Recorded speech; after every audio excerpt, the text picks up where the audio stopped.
Royal automobiles journey 1988-2021 और court case. Friends, हर brand की एक कहानी होती है, एक सफर जो शुरू होता है एक सपने से। आज हम बात करेंगे एक ऐसे शोरूम की जो 1988 में शुरू हुआ भुवनेश्वर में, रॉयल ऑटोमोबाइल्स। लेकिन इस सफर में सक्सेस के साथ साथ कंट्रोवर्सीज और कोर्ट केस भी शामिल रहे। तो चलिए शुरू करते हैं ये कहानी। Old bike showrooms, royal Enfield vintage bikes. In 1988, Royal Automobiles showroom was established at 81 Budhnagar से Louis road, Bhubaneswar.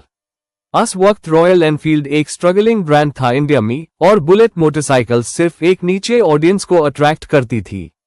Royal automobiles बन गया एक इंपॉर्टेंट डीलरशिप जहां से बाइक्स बिकती थी, सर्विसिंग होती थी और बाइकर्स कम्युनिटी का एक अड्डा तैयार हुआ।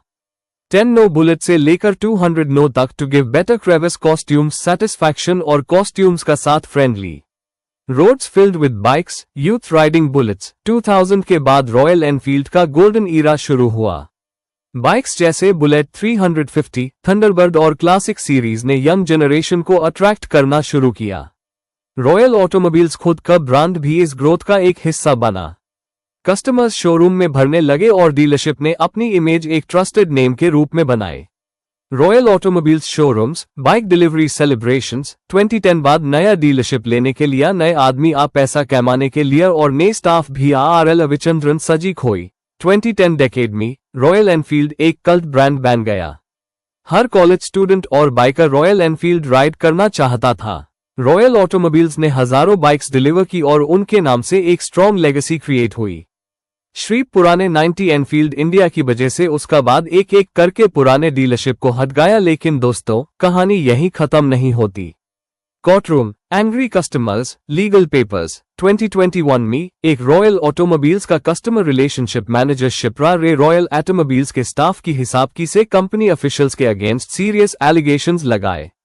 उन्होंने कंप्लेंट फाइल की against several officials including Sangram Kumar Sahu, Victor Oster, Kaushik Basu, Bidhan Roy. Sagarika case register हुआ as ICC number 2560 of 2022 in the court of SDJM, Bhubaneswar. The court battle, high court visuals, lawyers arguing, documents flashing। जब case court में आया तो matter serious हो गया। One of the accused, Victor George Oster ने Orissa high court, Cuttack में petition file किया under section 482 CRPC और डिमांड किया कि प्रोसीडिंग्स अगेंस्ट हिम क्वॉश हो जाएं। यहां से एक आम डीलरशिप का स्टाफ वी कॉर्पोरेट ऑफिशियल्स का लीगल बैटल शुरू हुआ। एक ऐसा बैटल जिसमें एक तरफ थी एक डीलरशिप का स्टाफ आवाज और दूसरी तरफ एक बड़ा ऑटोमोबाइल ब्रांड। रॉयल एनफील्ड एक नाम जो हर बाइकर के दिल में है। ओडिशा का सबसे पुराना और सबसे जड़ा बिकना वाला डीलर का स्टाफ ऑफिशियल्स के वजह से कोर्ट में खड़ा था। एक तरफ लेगेसी और ब्रांड लॉयल्टी थी और दूसरी तरफ एक डीलरशिप की स्टाफ न्याय के लिए संघर्ष। ये एक ट्विस्ट था जिसने सबको हिलाकर रख दिया।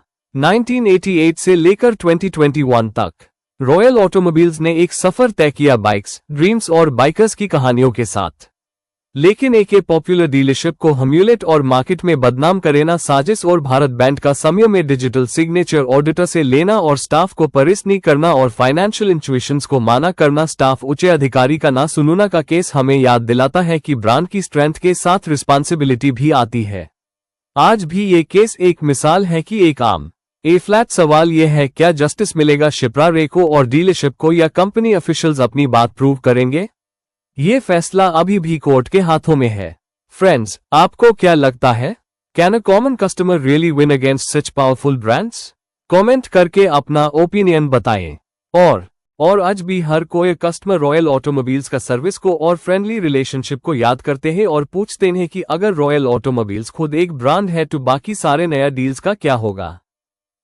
ये बैट पब्लिक जने का बाद प्रकाश पटनायक का फैमिली का और उनका और शिप्रा रे का लाइफ रिस्क आता है। अगर इन्हें लोगों का कुछ हुआ टैब रॉयल एनफील्ड रिस्पॉन्सिबल है, और अगर रॉयल एनफील्ड में कौशिक बसु, संग्राम साहू, विक्टर ओस्टर, विधान रॉय और सागरिका जैसा स्टाफ रहेंगे तो रॉयल एनफील्ड का मार्केट में जड़ा दिन टिक नहीं सकता। नमस्कार।